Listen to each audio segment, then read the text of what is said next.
Hello, welcome to the Manasplained podcast. I'm Connor. Today I'll be talking about the deck I built for Stangg. So, Stangg is a 6 mana 3/4, off to a phenomenal start, and then whenever he enters the battlefield, you create a Stangg Twin legendary creature token that is also a 3/4. And if Stangg ever leaves the battlefield, the token gets exiled, and if the token ever leaves the battlefield, Stangg gets put into your graveyard. I wish there was a lot you could do with this, because if there was some way to, I don't know, blink Stangg and then the token dies and make a new token, but no, the token exiles. So you can't abuse the death triggers like that. And then Stangg gets sacrificed if the token dies. Oh my god, it's so bad. And so what I decided to do is, because Stangg brings out an additional body with him, I tried to capitalize off that with some card draw effects, some Anthem cards, maybe some more combat stuff. But yeah, I made a warrior tribal deck because this deck is basically having 2 warriors in your command zone.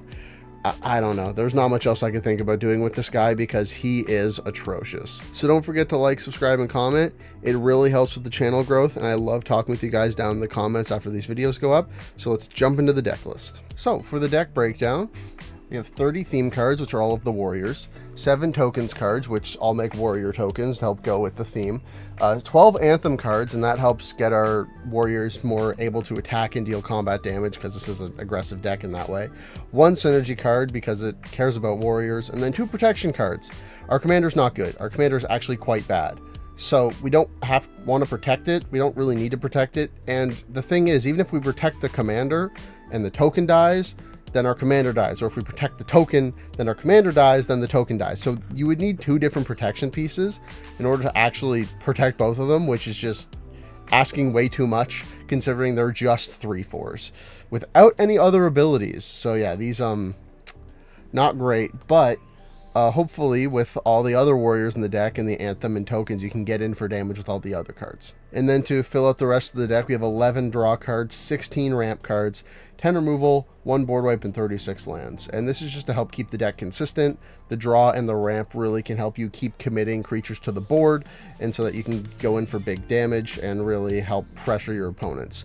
And because our commander isn't going to be the threat, the removal is going to be less impactful on a case-for-case basis, because instead of having individual huge value creatures, we're having a bunch of intermediate value creatures, so that they'll need more and more removal in order to keep up. So all of that combines the 25 crossover cards, which is a lot. Now, because it's a Kindred or Typal deck, that does mean we're going to have a higher crossover card count than normal. But in this case, because we want to commit to the board so much, they do really count as crossover cards, because if they're a warrior that can attack, and then they're also removal, or they also make token warriors, like with all that combined, this is one of the better crossover categories that I've put together so far. And I think it more realistically is probably sitting around like 17, which is like a ton. Anything more than 10 is what you're looking for. So we're starting off the deck list with all of the different warriors. There are 30 of them, so get a bag of popcorn, because this is going to take a hot minute. But I'm really happy with all the warriors I was able to find to put in this deck. So to start off, we have 3 different Radhas. Radha, Heir to Keld, 2 mana, taps for a green mana, or whenever she attacks, you add 2 mana. That mana doesn't stay. It goes away as soon as you move to the next phase. So you'll have to spend it on an instant or an activated ability, which kind of sucks, but that's okay. The next one's Radha, Heart of Keld. First strike as long as it's your turn. You can play cards off the top of your library, and then you can spend 6 mana and give her +X/+X, where X number of lands you control until the end of turn, which is great. It's a little all-in-one package there of getting bigger, being able to get through, or having some form of like protection in combat, and then being able to play more lands. It's phenomenal. And then Grand Warlord Radha gives you any combination of red or green mana equal to the number of attacking creatures you control for the turn, and then you don't lose the mana as steps and phases end, so you can actually spend all that mana in your second main. And Grand Warlord Radha is the best of the 3, in my opinion, especially when we're playing a deck that wants to commit to the board so hard. If we cared about landfall a little bit more, I would say Heart of Keld is better, but no, Grand Warlord Radha is going to make a ton of mana so we can play more warriors, so on our next turn we can attack with even more. It's going to be great. So here are a bunch of warriors that make token copies of themselves. Stangg Echo Warrior makes a Stangg Twin token like our commander, and it has the same name as the token our commander makes. So if they're both out, and if Stangg Echo Warrior attacks, when it makes the token, we have to make sure that the legend rule will apply, and we'll sacrifice the Stangg token that Echo Warrior made, or else we'd have to sacrifice our commander. But if our commander isn't out, we can throw out Stangg Warrior, and the token that he makes enters the battlefield with a token copy of all the auras and equipment that are attached to Stangg, and you have to sacrifice them all at the beginning of your next end step. So he can make you a bunch of token auras that trigger all their enter the battlefield effects again, so he's really good as a Voltron commander. But here he's just a warrior that can attack and get an extra body out and can proc some of our card draw effects, which is great. Up next we have Gruff Triplets, 6 mana for 3 3/3s. When one of them dies, you put 1/1 counters on it equal to its power onto the other ones, so you get 3 3/3s. One of them dies, you get 2 6/6s, and then another one dies, you get 1 12/12. And it is phenomenal. This card is amazing. The amount of power and value you get out of this is incredible because it already has trample, so when they die they just get so big. It's absolutely incredible. And then Colonian Twin Grove is 6 mana for a star, power and toughness equal to the number of force you control, and when it enters the battlefield it makes a token copy of itself.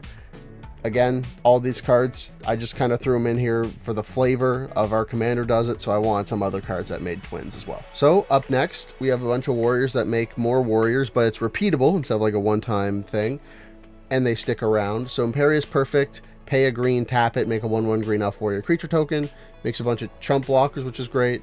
But also you can, if you don't attack with them or you don't block them, you can amass a horde of these pretty quickly, and they'll also get +1/+1, so you're actually making 2/2s, which is very good. That's a great rate. 1 green mana, make a 2/2 every turn. That's honestly totally worth it.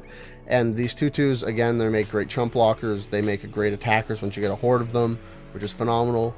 Wolverine Riders for 6 mana, at the beginning of everybody's upkeep, you get to make a 1/1 green elf warrior creature token.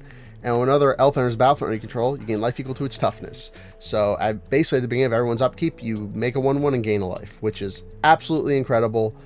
This card is so valuable, and it brings so much power to the table because that's 4 1/1s per rotation of the table and 4 life gained, which really gives you that kind of staying power and chump blockers needed to stop bigger stuff. And also you can amass an army with it, but not the actual amass keyword.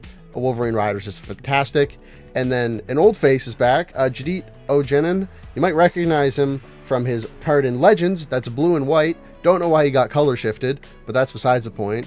But this cat has Forest Walk, and whenever he attacks or blocks, you make a 2/2 green cat warrior creature token with Forest Walk.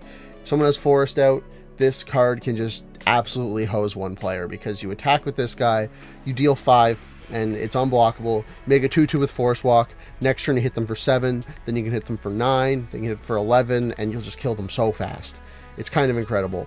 And they're probably going to want to kill this, which is unfortunate, but if they don't, if they're unable to, Jadit's going to be able to get you a bunch of power out very quickly. These are the card draw warriors. So Lelia, the Blade Reforged. Whenever she attacks, you exile the top card of your library, and then you may play that card this turn. So that's just Impulse Draw. That's super good. But whenever you exile one or more cards to the top of your library or graveyard, you get put a 1/1 counter on Lelia. And so she'll attack, turns into a 3/3, then attack, turns into a 4/4, and has haste. So it gives you the card advantage right away, which is super useful. Especially this on a red card is awesome to see. I love seeing more Impulse Draw stuff because it really helped red get out of the rut of just being unable to do things. And so seeing more cards and more commanders like this for red is very cool. And then we have Naiath of the Dire Hunt. This card is known as the Fight Commander because whenever one or more creatures you control fight or become blocked, you get to draw a card. This is awesome for fight decks because you get so much card advantage through this. All of your fight spells cantrip, which is crazy. If you have creatures that just have fight abilities on them, they also cantrip or draw you additional cards. Naiath is an absolutely wonderful card. And at the beginning of combat on your turn, you may pay 2 in a red or a green. It's the hybrid symbol. And if you do double target creature's power until the end of turn, that creature must be blocked this combat if able. So you can make one of your creatures real big and force a block, which means you get to draw a card. Naiath is awesome, and I think this card's really going to add a lot of value to the deck. It's going to feel like drawing a card every turn with this, because if people aren't blocking, they're going to be taking a bunch of damage because you're going to have a ton of warriors coming in really hot. And so Naiath is going to be able to draw us a bunch of cards to keep help with the board presence and the forcing our opponents to force more blocks, because we're going to be deploying more board presence and really threatening them with damage through the combat step. So Naiath is a great help here for that. And then Realm Walker lets us cast warriors off the top of our library, which just helps with digging through our deck faster to help get more board presence out. These are a bunch of warriors that ramp. Professional Facebreaker makes us treasures whenever one or more creatures you control deal combat damage to a player, which means if we attack all 3 players and hit all 3 of them, we'll make 3 treasure tokens, which is absolutely wild. That is so much mana. And then if we want to, we can sacrifice a treasure to exile the top card of our library. We may play this card this turn, so we can sack a treasure and turn it into Impulse Draw, which is honestly like such a great outlet for treasures too. Professional Facebreaker, absolutely phenomenal card, and I'm so happy it's a warrior, so we can throw it in this deck and get so much value out of it. Neheb the Eternal makes us a ton of mana during our post-combat main phase. So it has a flick 3, which means if it's blocked, that player will lose 3 life. And it's a 4/6, so they're either taking 4 or they're taking 3. And being of our post-combat main phase, we get a red for each 1 life our opponents lost this turn. So we attack all of our opponents, deal a bunch of damage to them, get a bunch of red mana, and then spend that all in our second maze to commit more to the board so that we can just go out again the next turn, making more mana, committing more to the board, drawing more cards because we have the mana to cast all the draw spells. Neheb the Eternal is an absolutely awesome card, and you love to see it. Gimli of the Glittering Caves gets a 1/1 counter for whenever a legendary creature is in the battlefield under your control. So if we play Gimli, then we play our commander. We get to put 2 1/1 counters on him, make him a 3/3 with double strike, which will be fantastic. And whenever he deals combat damage to a player, you get to create a treasure token. So him coming out, our commander coming out and turning him into a 6/6 is going to be exactly what we want. That's the kind of synergy I was looking for when I was putting this deck together, and I'm so happy I found Gimli, because say our commander dies, we recast it, Gimli's then going to turn into a 5/5 with double strike and really start threatening big damage and treasure tokens. Gimli is awesome here. And then Bright Hearth Banneret makes all of our warriors cost 1 less to play, and has Reinforce 1, so if we want to, we can spend 2 mana to discard it to put a 1/1 counter on a creature. We're never going to do that, because this making our warriors cost 1 less is going to be so helpful. So up next are some of the Anthem warriors that are in the deck. Stonehoof Chieftain, probably the best card in the deck. Trample Indestructible, 8/8 for 8, and whenever another creature you control attacks, it gets Trample Indestructible until the end of turn. This card's insane. I don't know why I've never seen this card before. I guess I don't know how I missed it, but this card is absolutely incredible. It giving everything, it have Trampling Indestructible innately is so good, because it's a great blocker as well if we want to hold it back. And then it gives all of our other stuff Trample Indestructible. Like, this card is absolutely incredible.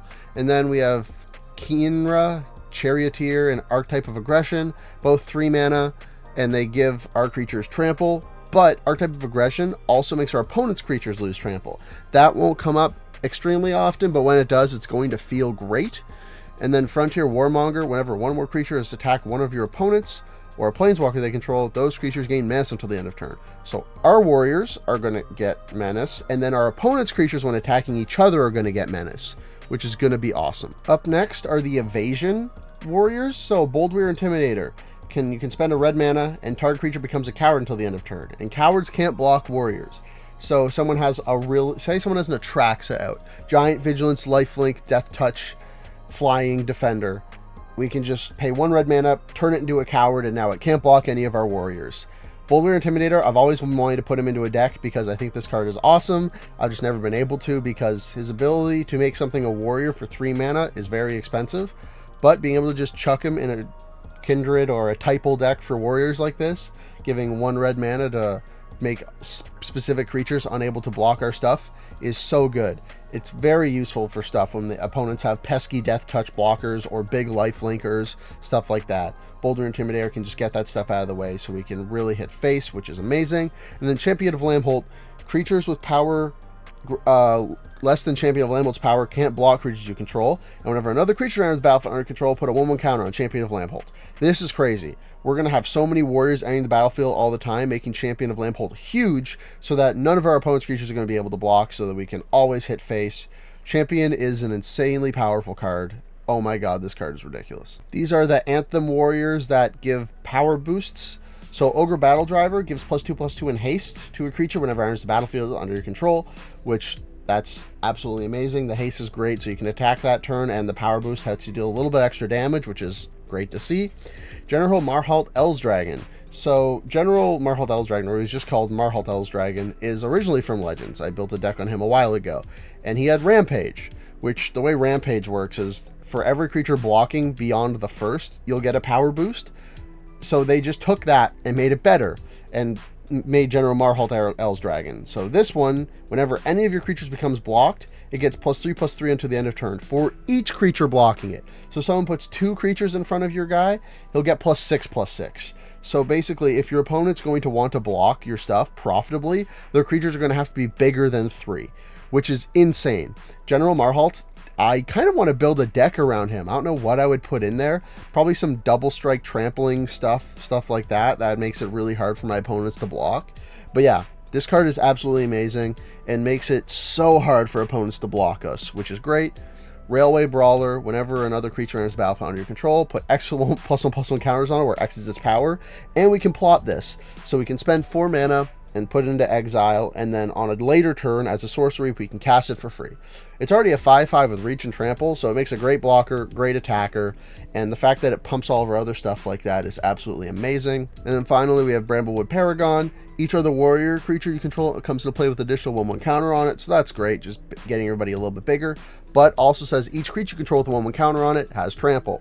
So Bramblewood Paragon, seeing this card late is going to suck. You want to see this card early so that all your subsequent warriors can come in with 1/1 counters and trample, which will help you get through for damage, which will be very helpful. So to finalize and round off the theme category, we just have a bunch of value warriors here. Combat Celebrant, if it gets exerted, you get an extra combat step after this. So basically every other turn, you'll get 2 combat steps, which is very good. This card is absolutely incredible for that. The extra combats really help you get a bunch of damage through. And if people have to make chump blocks on the first combat phase, then when you go to combat again, they might not have chump blockers or have to chump block more. Yeah, no, it's very helpful to get extra combats in like that. Decorated Champion and Pelt Collector, they get 1/1 counters when creatures enter. Decorated Champion is whenever a warrior enters the battlefield under your team's control, it gets 1/1 counter. And then Pelt Collector is whenever a creature enters the battlefield or dies, if it's bigger power than Pelt Collector, it gets a 1/1 counter. And then once it has 3 or more, it gets trample. So Pelt Collector can get big and get trample and really start hitting face, which is great. And then Rurik Thar, the Unbowed or Unbowed, Vigilance and Reach, 6/6. It attacks each turn of Fable, and whenever a player casts a non-creature spell, it deals 6 damage to that player. So we have 30 warriors in this deck, and so we can cast some of our ramp stuff early, our 2 and 3 mana ramp spells or whatever, get a bunch of that stuff out, and then slam Rurik Thar, and then just play warriors throughout the rest of the game. And if our opponent try to play any non-creature spells, they're going to take 6. That includes if they're going to play a removal spell to try to kill Rurik Thar, and it's not a creature spell, they're just going to take 6 to the face, which means they're going to be less likely to cast the removal spell on it, which means it's going to be hitting everybody for a bunch of damage. Yeah, Rurik Thar is a great stacks piece. So you've already seen 85.7% of the tokens theme, because 6 of the 7 of them are just creatures or warriors that make more warrior tokens. But one of the cards isn't a warrior, and that card is Presence of Gond. 3 mana for Aura that has enchanted creature, has tap to put a 1/1 green elf warrior creature token onto the battlefield. So we can slap this onto one of our warriors, and then we can just tap them every turn to make a 1/1. Functionally, it's a lot like in something perfect, I already forget its name, where you have to pay a green and tap to make a 1/1, but this is just tap to make a 1/1. This card is awesome. You love to see it. It's very powerful because just tap to make a 1/1 is honestly pretty solid. Like you saw the other card, you had to pay 1 to tap it to make essentially a 2/2. But yeah, this card is going to make a bunch of warriors over the course of a game. If someone spends removal on this, you'd rather them remove this than because you can slap this on like one of your weak creatures, maybe another token, maybe you already have token makers out there, make you like 1/1 green warriors, you can slap this onto one of them, make even more. And if someone's wasting a removal spell on that warrior token or the Presence of Gond, you're going to feel great because there's other more impactful enchantments in the deck that you would rather them remove this than one of those. Again, just like the token category, most of the Anthem cards you've already seen because they happen to be warriors, but a few of the Anthems aren't warriors, and I'll go over those now. So the 3 Anthems in this deck that aren't warriors are Fires of Yavimaya, Lavicia Cold Eyes, and Rising of the Day. So Fires of Yavimaya, for 3 mana, you get an enchantment where creatures you control have haste, and you can sacrifice it to give a creature +2/+2 until the end of turn. I don't know how often that sacrifice is going to come up, but it's some extra value that you could use, which could help if you need it. But yeah, mostly you're just going to leave this out. 3 mana haste enabler is going to be great. Lavicia Cold Eyes, 5 mana, gives all your creatures 2/2 and haste because all of your creatures are warriors, well, most of them. Lavicia isn't a warrior, which is hilarious, or a barbarian or a berserker, so she doesn't buff herself, she just buffs everyone else around her. So yeah, all of our warriors getting that much bigger and keeping the benefit, unlike Ogre Battle Driver, which gives the +2/+0 and then you lose that at the end of turn. This is just a static Anthem effect, which is amazing. And then finally, Rising of the Day. So creatures you control have haste, and legendary creatures you control get +1/+0, which is absolutely amazing. It'll make our Stangg and our Stangg Twin 4/4s instead of 3/4s, which is, you know, something. But yeah, the haste is really what we're going for here to help be able to attack the turn our stuff enters to threaten more damage. So this card's in the synergy category because I couldn't find anywhere else to put it, and that card is Obsidian Battle Axe. So it'll give the equipped creature +2/+1 and haste, and whenever a warrior enters the battlefield, you can attach Obsidian Backs to it. So this card's awesome for that. It functions similarly to Ogre Battle Driver, but Ogre Battle Driver can get all of our tokens and stuff if we're making multiple creatures enter the battlefield a turn. This is just so that our warriors that we want to connect with the turn they enter, so they can start getting immediate value, like Professional Facebreaker, Neheb the Eternal, Gimli, all of those, so that we can immediately start getting the treasure tokens from them or the mana from Neheb, that kind of thing. For all of them, this card is great, and it gives them a little power and toughness boost so that attacking is easier. You've already seen one of the protection cards. That was the warrior that gives all the other warriors trample and indestructible when they attack. But the one protection card you haven't seen yet, which is one of my favorite cards of all time, is Guttural Response. On my commander bucket list is to hit a Cyclonic Rift with this. It's a hybrid green-red mana, counters target blue instant spell. If I ever get the chance to counter Cyclonic Rift with this, I will be the happiest person on the planet, because that'll be so funny. It's going to be so good. It's going to happen one day. I'm putting this card in all of my Naya decks that I have, and it's going to happen someday. And when it does, I'm going to lose my mind. It's going to be the best. But this card sucks. Like, just in general, it's so narrow. It's so narrow. And so, if you're up against no blue decks, the card does nothing. And it has to be a blue instant. Oh, the card is terrible. But that one time you get to hit a Cyclonic Rift with it, you will be losing your mind. It's absolutely amazing for that, because of just you're going to feel amazing when you do it. So because we're in Gruul, red-green, we have access to the green creature-based card draw, and I love it. I put it in almost all of the green decks because I like making very creature-based decks, and the green creature-based card draw is just so efficient, especially if you have a creature with at least 4 power out consistently.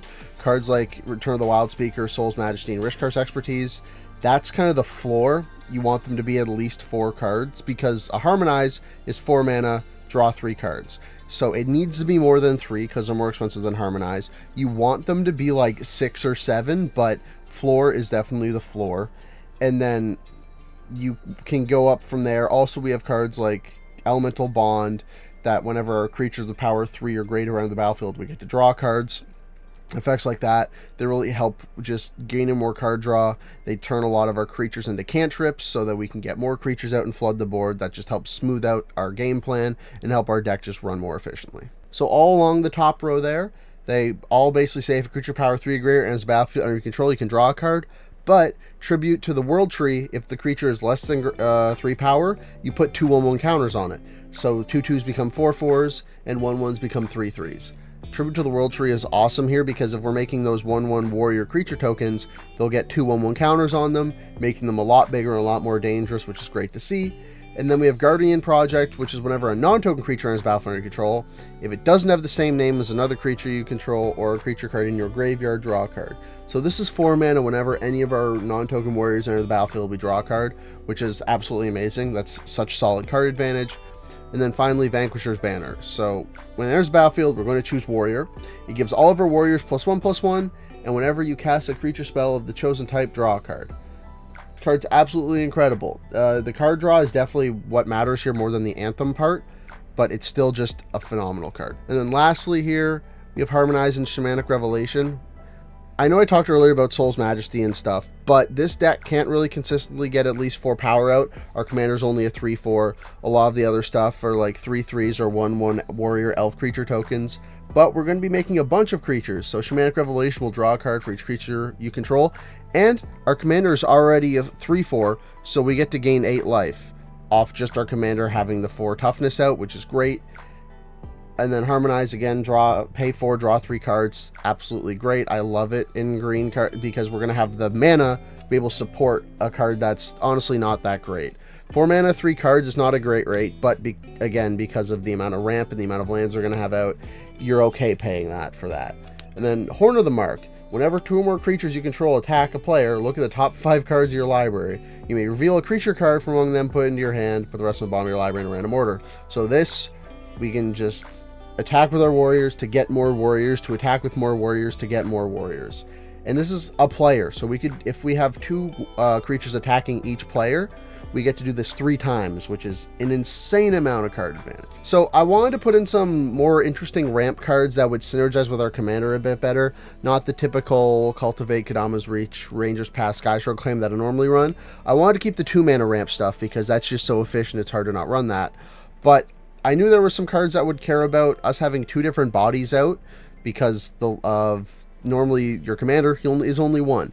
But because our commander makes 2 bodies, there are cards that synergize with that and take advantage of that, and so I decided to add those here. Those cards being Relic of Legends, Honor-Worn Shaku, and Cryptic Gateway. So Relic of Legends, you can tap an untap legendary creature you control to add 1 mana of any color, and then Honor-Worn Shaku, you can tap an untap legendary permanent you control to untap Honor-Worn Shaku. So these, if we use them to cast our commander, we'll get 2 mana back immediately, which is great.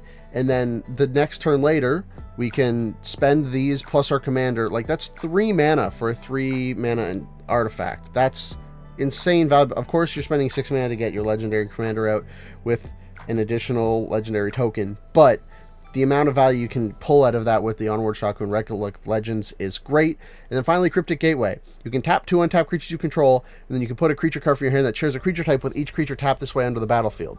So we can put all of our warriors onto the battlefield with this. We cast Cryptic Gateway, then we cast our commander, then we tap both our commander and the token it makes down with Cryptic Gateway, and then we can slam one of our huge warriors out. That's going to feel so good, and the fact we can do this over and over is awesome. So up next is Goblin and Archmancer and Soul Ring. These are 2 phenomenal ramp pieces. Soul Ring giving 2 mana a turn is crazy. And Goblin and Archmancer, I've had Goblin X give me 2 or 3 mana a turn with this, no problem, because especially if you're playing Rampant Growths and Farseeks, they drop to 1 mana, which is insane. That's so much value.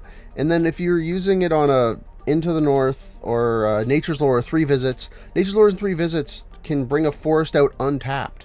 So Nature's Lore or 3 Visits essentially will cost you 0 mana to go pull a forest out of your library and put it onto the battlefield. It's absolutely crazy. And then speaking of which, here are all the 2 mana green sorceries that go get you a basic or a forest, or specifically a non-forest onto the battlefield.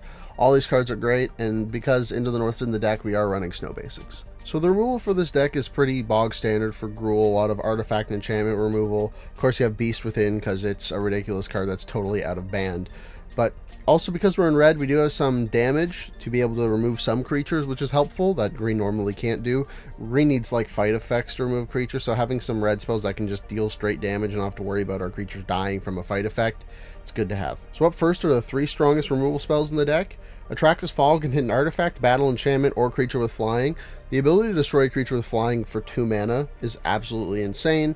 This can hit an Atraxa, which is what I use it for, because one of my friends plays an Atraxa deck, and that deck is brutal, so being able to hit Atraxa with Atrax's Fall is perfect.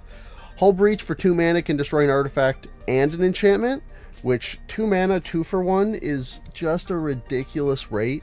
That's so powerful. And if you target one person with target an artifact and enchantment one person controls, they're probably going to be able to find a way to destroy the artifact or enchantment so that they only lose one thing. But if you target 2 separate people, you're basically guaranteed to hit both things, because they're not going to be willing to just sacrifice their thing to stop the opponent from losing something. So yeah, in a game of Commander, Hull Breach is 99% of the time a 2 for 1. And then Beast Within hits any permanent, replaces it with a 3/3. Love to see it. And then next up, you have a Braid, which can deal 3 damage to a target creature or destroy target artifact. So that modality there and able to hit a creature is very useful. Just like Cathartic Pyre. Cathartic Pyre can hit a creature but has a different effect, which is to discard up to 2 cards, then draw that many cards. Cathartic Pyre, it's not that great. It's not very good card draw. It's faithless. It's worse than Faithless Looting, and it's 2 mana. So it's hard to really judge that. It's mostly here for the 2 mana, deal 3 damage to target creature or planeswalker, or if you really need to, the discard 2 cards and draw the many cards. But 95% of the time, you're not going to be doing the discard thing because it's just not worth it in this deck. And then Return to Nature and Krosan Grip can destroy an artifact or enchantment. Krosan Grip does cost 1 more mana, but it has Split Second, so Krosan Grip can actually hit as a Sensei's Divining Top. People can't, in response, activate to put on top of their library, so that's great. And then finally, Gleeful Sabotage. It can destroy target artifact or enchantment, and that has Conspire. So we can tap both of our commander and the token it makes to then Conspire this, which means you copy it. So that's 2 mana, tap 2 creatures down, and then copy it, destroy something else. It's a 2 mana, 2-for-1, kind of. A little bit worse than Hull Breach, because you do have to be able to Conspire it, but that's still quite strong. And then, of course, Vandal Blast, 1 mana, destroy an artifact, Overload, destroy everyone else's artifacts. And yes, the one board wipe in the deck is Vandal Blast. This card's amazing. The Overload for 5 mana is so cheap when it's blowing up everyone else's artifacts and leaving all of yours alone. We are in Gruul, and there's not a lot of artifacts in the deck, but the ability to just hit all artifacts and then leave, maybe we have a Relic of Legends out or something, and leave that up is absolutely amazing. This card is so good. So for the lands, I'm not really running anything super special. I am running a lot of the lands that care about typal stuff, so like Unclaimed Territory, Secluded Courtyard, that kind of stuff, Path of Ancestry, and a bunch of stuff like that, because we are running a typal strategy, so lands that care about that are great here. And then I'm running a lot of forests and the snow stuff, so that we can fetch it easier. And we do have that one card that cares about forests, and we do have a bunch of ramp that cares about finding forests, so running a bunch of extra forests is helpful. The other lands, didn't talk about there, Mossfire Valley. I love the Signet lands. They're some of my favorite lands that are untapped, and they make multiple different colors of mana, which that is so useful, especially in decks that don't have green, where you're going to be spending your mana on mana rocks that can tap for a colorless. Filtering that colorless into real mana through any kind of Signet or the Signet lands is going to be so useful for casting all of your stuff. So I love the Signet lands. I love that they completed the cycle in the Fallout set, which is fantastic. And then, like I mentioned in all of my videos, please, Wizards, reprint the Battle Bond lands into all of the Commander products. They're designed for multiplayer format, so please put them in the multiplayer format or multiplayer products. Thank you. Spire Garden, one of them, and the whole cycle is absolutely amazing, and they should be more accessible. So I had a difficult time making cuts for this deck. There are a lot of cards I wanted to add, but I had to keep a critical mass of warriors in the deck. This time I chose it to be 30. 25 to 35 is where I'm going to sit, but this deck wants to commit to the board so much that I felt like I needed 30, and then I didn't make it 35 because I needed some other cards in there to help support the strategy, but it was difficult making cuts for this deck. So some of the cards I cut, Gruul War Chant, Shared Animosity, and Beastmaster Ascension. They're all absolutely amazing anthems, but I cut them for some other stuff, some haste enabling things, and some other anthems that cared more about drawing cards, or they were actually anthems stapled onto warriors. So these are all great, and I can see a reason for all of these being in the deck. I just had to cut them because they didn't quite fit. Bard class, I was at one point thinking making this more of a legendary thematic deck with more cards like Gimli that care about legendary creatures entering and stuff, because when we cast our commander and enters the battlefield, we get 2 legendary creatures entering. So I was going to try to make that strategy, but it didn't really end up working out. So cards like Bard class had to get cut. And then Oketra's Monument, whenever you cast a creature spell, make a 1/1 white warrior creature token with Vigilance. At 3 mana, I just, in it not actually ramping us at all because it only makes your white creature spells cost less, I just couldn't see running it, even though it does make all those bodies. It wasn't quite good enough, so it didn't make the cut. And then lastly, we have some other cards that got cut. Kodama's Reach is here because I didn't put it, Cultivate, Ranger's Path, or Skyshard Claim in because I just wanted to fit in more interesting ramp cards than those. Kargan Intimidator, you can pay 1 mana, choose one that hasn't been chosen yet, and then it can get +1/+1. A target creature becomes a coward till the end of turn, or a target warrior gains trample to the end of turn. It's a much worse version of Boldweir Intimidator, because that one is just pay 1 red mana, and then a creature becomes a coward. You can do that multiple times a turn. This one, you can only make one thing a coward a turn, so I just didn't think it was worth it. Devilish Valet, if we were making a crap load of tokens all the time, like maybe 5 a turn, I could definitely see Devilish Valet getting big, especially if we had a ton of Anthem effects that can make Devilish Valet's base power bigger. It's just that I just couldn't see running it because we weren't going to be dropping enough stuff in a turn. We might be dropping 3 creatures a turn or 2 creatures a turn. And for Devilish Valet, you need to be dropping a bunch so that you can get his number absolutely huge. And then Vivian on the Hunt. This was probably the 101st card in the deck because the -1 to make a 4/4 Rhino and then +1 to mill 5 cards, then put any number of creature cards mill this way into your hand. That's drawing creatures and then making warrior tokens that are 4/4s. It's so close. It's just at 6 mana. It's a little hard to cast. It's +2 as a tutor. I hate tutors. And yeah, the +1 to mill and then the -1 to make creature, like, it's so close. It is the 101st card of this deck. I just had to cut it for some other cards, make the deck a little bit lower to the ground. And then Morag Fury of Akum. I'm not saying it the way Prof does because I don't want to hurt my throat. Each creature gets +1/+1 for each time it is attacked this turn, which is weird because you'd think, like, what the hell, that doesn't make sense. But you have landfall. If you play a land during your main phases, you get a combat phase after this. So the reason it says that wording is so that you don't get infinite combat steps with like a Sword of the Animist or a Nissa's Animist, the living weapon thing. You have to spending them during your land drops or ramp spells in order to be able to get the additional combat steps. And then when you do that, you can like really hit face. This is probably the 102nd card in the deck. It's just I couldn't quite find room for it. And we already have Combat Celebrant. Maybe Morag's better than Combat Celebrant. It's just, this is probably the 102nd card in the deck. It is very strong, but it also a lot of people don't like this card. Extra combat steps are definitely hated less than extra turns, but they are a feel bad for some people. And so, I don't know. I don't really like running extra combat steps in my deck because I prefer to just not have them, honestly. So that was the deck. Let me know what you think down in the comments. I'm really happy with it, as far as you can be with a commander that costs 6 mana, that's a 3/4, that makes a copy of himself, and if either of them dies, they get rid of the other one. It's absolutely terrible. But it's doable. Made a Warriors deck, made some cards that care about multiple creatures entering the battlefield at a time. Love to see it. But would you ever play Stangg? Have you ever played Stangg Echo Twin? Because that's a card that's very interesting and very cool.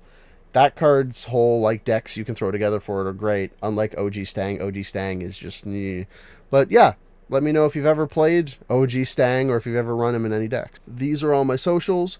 Twitter is when I post when these videos go live, so follow me on there so you don't miss a single one of those.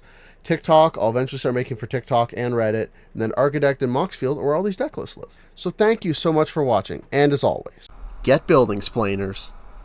Alright, that is so